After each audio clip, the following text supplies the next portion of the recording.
107.5 WBLS. Welcome inside the most comfortable space to be in, especially after a long day. I'm here to take your worries away. I'm here to hopefully put a smile on your face the deeper we get into the night. I'm Lenny Green. And tonight, I got a surprise. I don't know if you were in the car or you had the radio turned up when I mentioned a little earlier, but I have a woman in my presence who I admired, who I appreciated, who we're all so proud of, and she's finally coming forth with a memoir that really exposes a lot of the information that we never knew over the test of time. Well, you're talking about a TV personality. You're talking about an actress. You're talking about a model. You're talking about a producer. You're talking about a sportscaster. Matter of fact, the first black woman to be on a CBS NFL Live. Yeah, it's that magnitude. She's a philanthropist. She's a wonderful and amazing mom, and she's brought her daughters with her tonight. So we are. I can't speak any more greater because I'm in the privilege of beauty, intelligence, and history. It's a pleasure to be welcoming to the Quiet Storm for the first time, Miss Jayne Kennedy. Thank you. Thank you so much. For all it's that a you blessing to be here. The blessing is mine. Thank you very much. I appreciate it.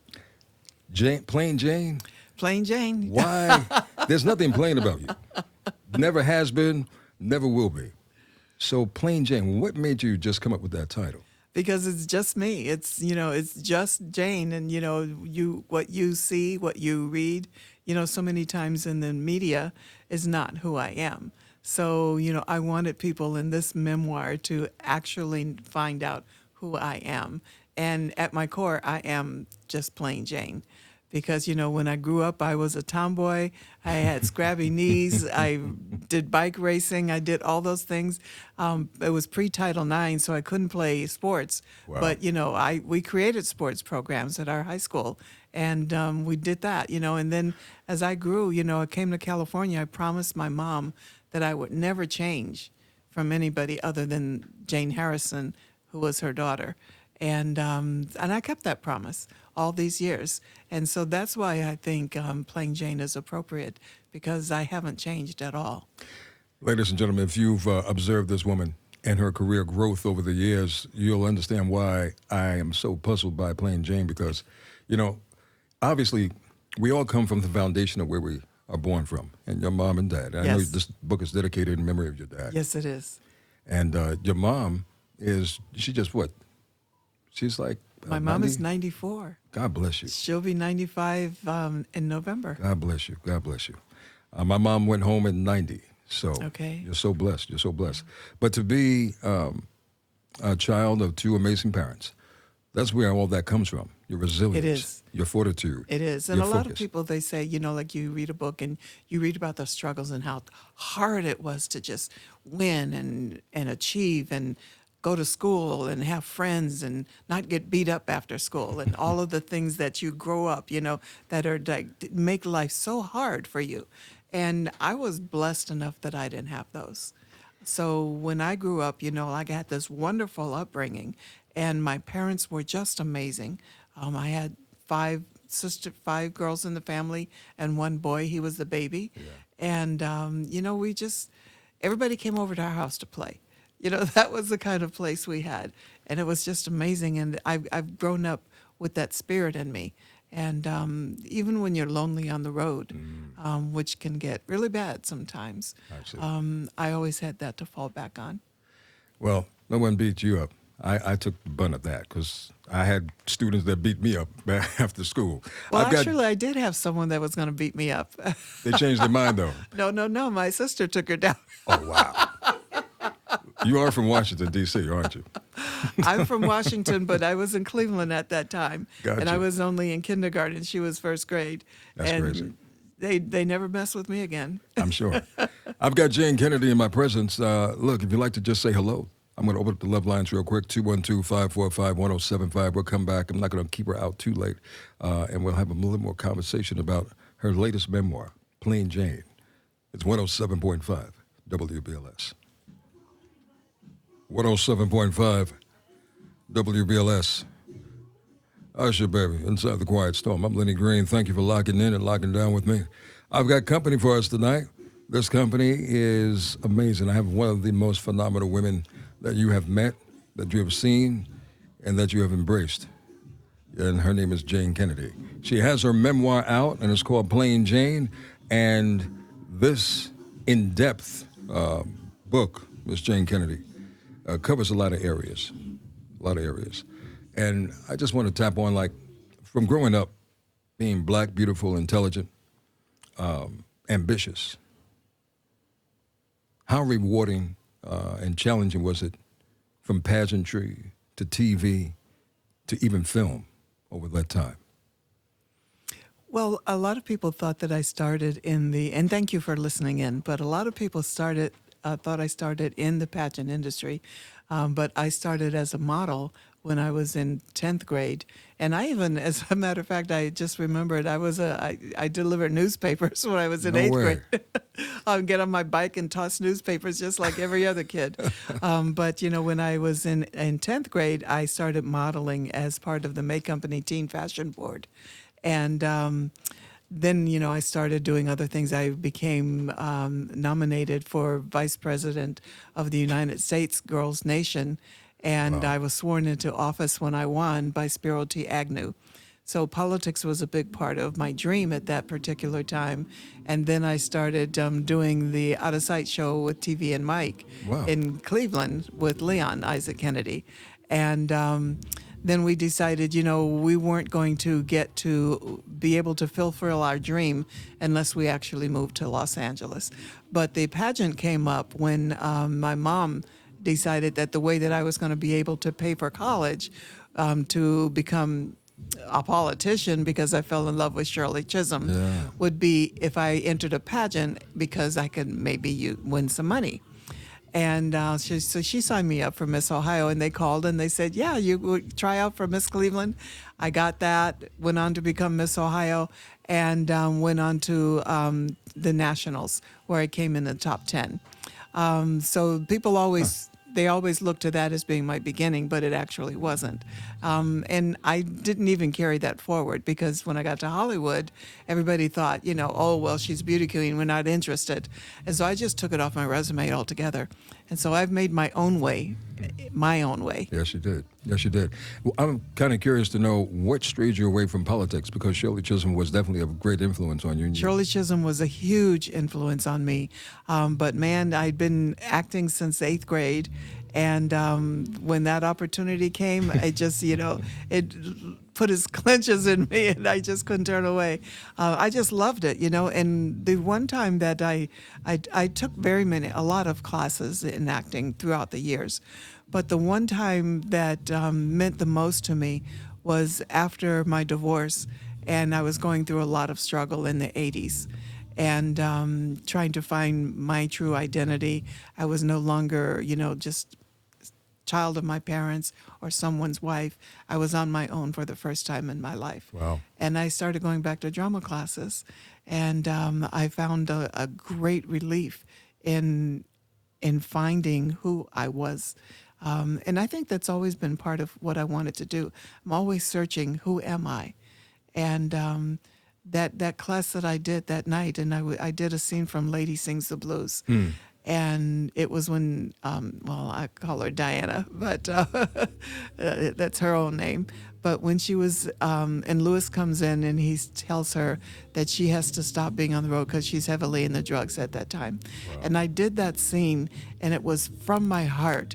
And I cried, I begged, I pleaded, and everything that I had within me came out in that one scene. And I said, this is what I have to do for the rest of my life. But that never happened.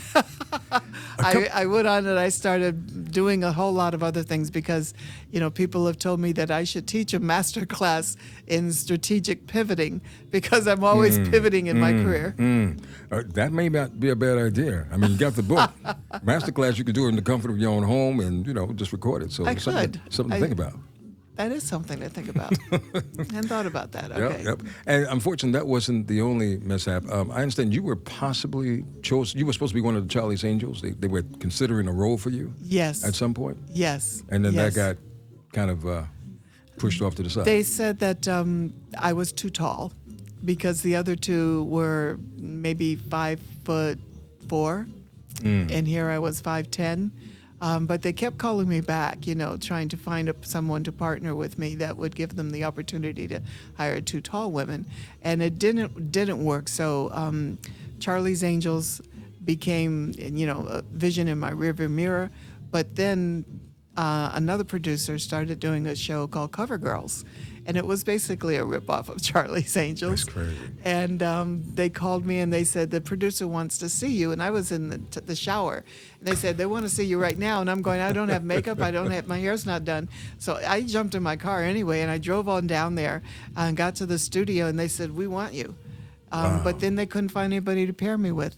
And it took them, I want to say, about 15 different auditions where I did with different girls before they ever found someone to pair me with. And then the show was set against the final game of the NBA playoffs, and No way. and Charlie's Angels aired 2 episodes back to back, and nobody saw my pilot. No way. Is this in the book too? Yes, it is. You haven't left anything, I think, out of this book. But what was the main inspiration for you to write this book? I had been struggling with my identity for a long time. I knew that I wanted to write a story about my life. And people kept telling me, you should.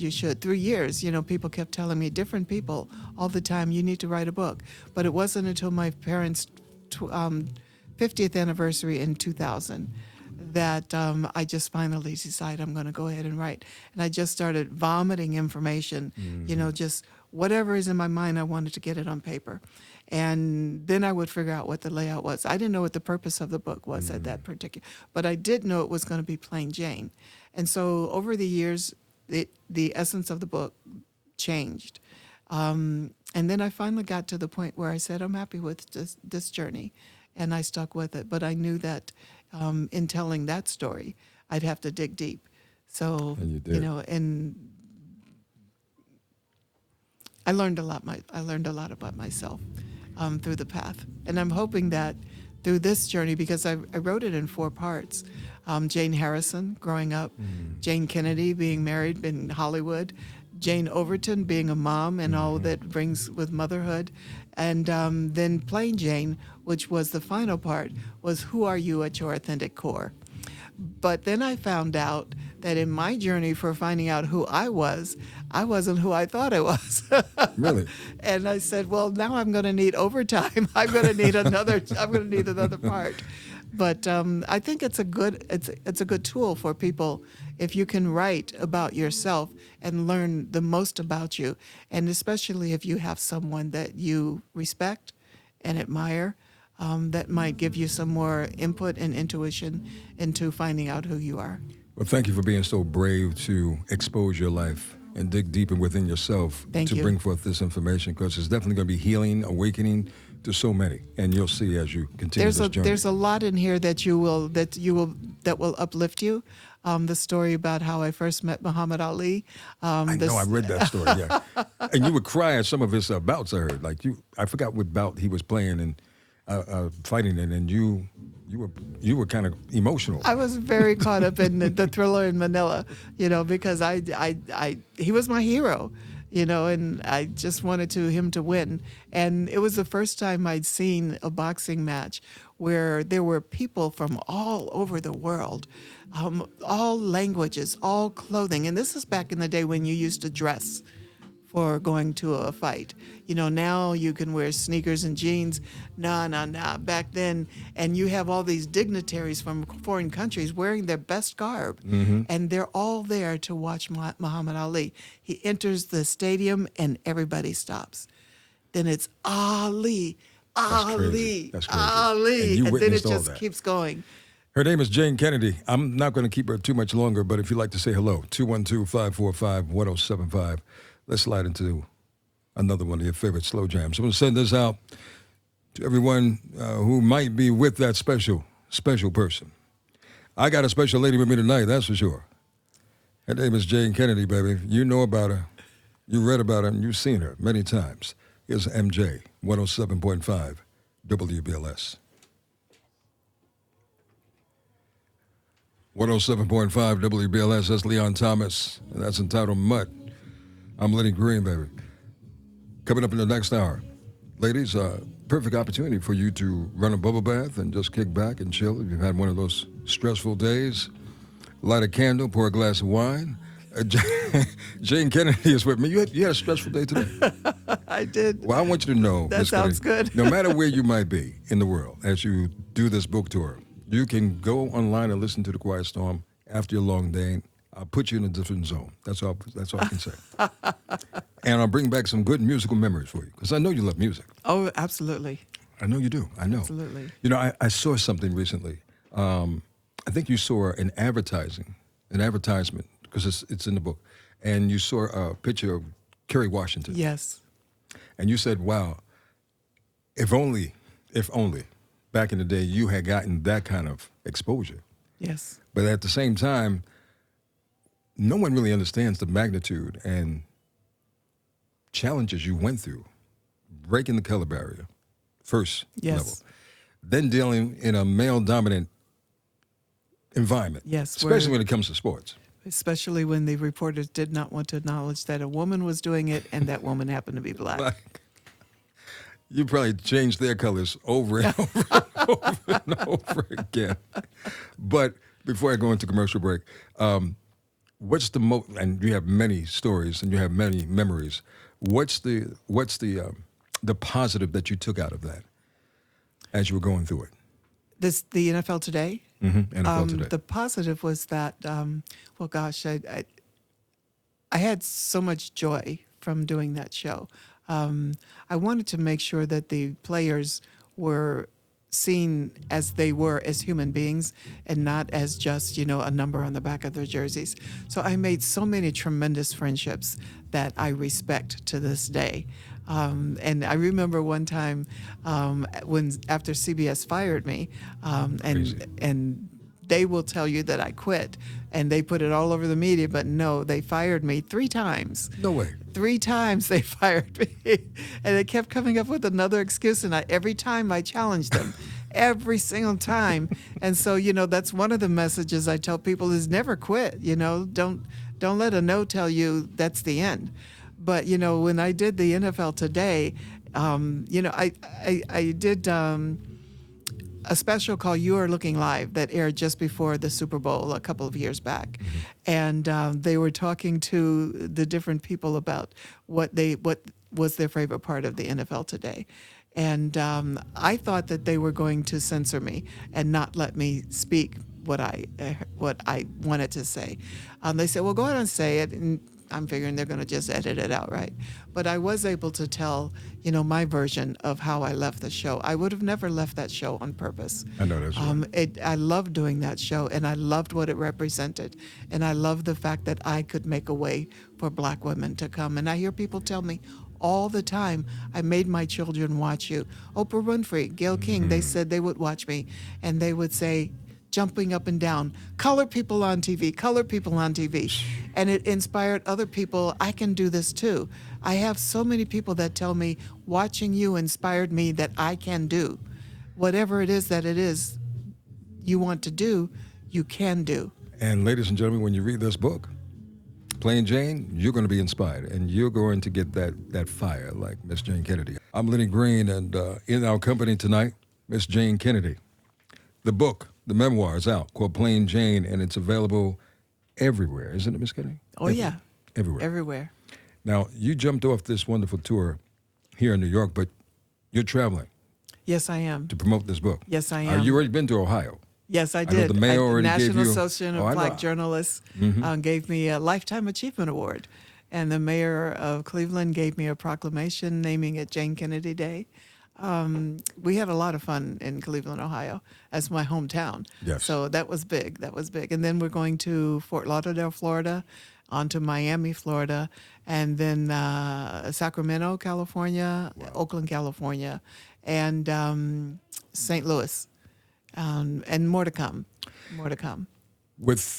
You were at the beginning of so many things. From where we are, from where you were, to where we are today, you think things have changed drastically? I mean, I know they've changed and enhanced a little bit, but have they, in your opinion, especially when it comes to women? Well, of course, there's been change, but there's not enough.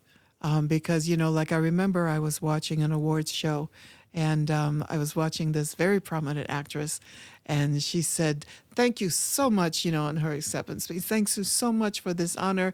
And from now on, in all of my projects for the rest of this year, I'm going to make sure that Black women and women are behind the scenes. And the Wow. only thing that I heard was the S at the end of projects. Because, people right now, they talk about how important it is that we're making a way in Hollywood. And, they're talking like this just started in the year 2000. And they're saying, Crazy. we've got to make this happen. We've got to make that happen. And I'm going, hey, girl, child, we've been doing that since 1970, and I was doing it back then. Before me, there was Lena Horne trying to do it. Yep. But they forget all of that part. It's almost like because of social media and the way media exists today as a whole, they don't see what happened in the 1900s. And we cannot let our young people know that that did not happen. I mean, think that that did not happen, because that is the heritage of our roots in this industry. They didn't just start producing films because No. they were able to convince somebody. I remember Debbie Allen back in the 80s going into a production office, and she had a pitch. And after she presented it, I met with him the next week, and he said, I had Debbie Allen in here last week, and I couldn't even hear what she was saying because I was staring at how beautiful she was. Wow. How give me a break. She's not there because she's a woman. Right. She's there because she's an intelligent director, producer, actor. And you should be listening to what she's saying. This did not just start with Shonda Rhimes. This did not start Right. with the people that we are now seeing that, they're calling them trendsetters, and they've only been in a business 3 years. This was from a long time ago, and we have to acknowledge our past, not only in the industry, but as a people. We have to acknowledge our past. And in Plain Jayne, I talk about the essence of how important it was for me the first time I set foot on African soil. African soil. And I knew right then I belonged somewhere. And I felt the roots grow. Literally, I felt these roots growing from my feet into Mother Earth. And that to me was the most transitional period in my life. And I have always said that I will forever fight, and I do. I've raised over $9 billion for children's hospitals. It's not just about a career. It's about what you do, and it's about never, ever giving up. Even if somebody tells you, they're trying and the doors are always closed. No, they're not. You can find a way. I never let someone tell me there's no was ever the final answer. And so, yeah, you can tell I'm passionate about it. And a lot is that. in the book. And I don't hold back, so I want people to know that there is a way. If you have a will, there is a way. There's absolutely a way. Look, you're inspiring me by the second. Thank you. So thank you. No, thank you. And I'm speaking for so many that are listening to us, not only here in the tri-state, but across the country and all over the world. People tap into us, thank God. And they're hearing your message, they're hearing your cry, they're hearing your purpose. And thank you for bringing this to the forefront, because this is going to reveal and give us more in depth to what Yes. you went through and the struggles that you stood up for and the things that you continue to fight for. So, And how to fight, for women, it's very important. it really Because is. we cannot let us be left behind. I wonder how you would be right now in politics. A barracuda. You would be right what we need right about now. Right about now. Look, there's so many testimonials as soon as you open up the book, from Tamron Hall to Sherry Shepherd, Tavis Smiley, and so many others. And that's just the beginning of the book. So that's how strong this woman's life has touched so many. So, before we get out of here, it's very rare that you have your daughters with you that I'm seeing. Can each daughter just Yes. tell me one thing about your mom that you love? Just one thing. And identify yourself. Hello, my name is Copperjoy. One thing, way to put us on the spot, that's kind of tough, but I would say her resilience. I think that that's something that I will always take away from my mom. Like she said, you can tell her no, but that's not going to stop her, but she's going to find another way to make something happen either for herself or for us. Okay, that's good. Hi, I am Zaire Alia, and yeah, I echo my sister's statement. That's an extremely difficult thing to say, but I think her heart is my favorite thing because that encompasses so much, but it's the way that she treats people, the way that she's raised us, the way that she views herself. All of that speaks to, like like you said earlier, you're the family that you come from, her parents raising her. That's the way that all of our parents have raised us, but her heart and her dedication to the people that she loves and lives by example is really phenomenal. And that's my favorite part about her. I know that's right.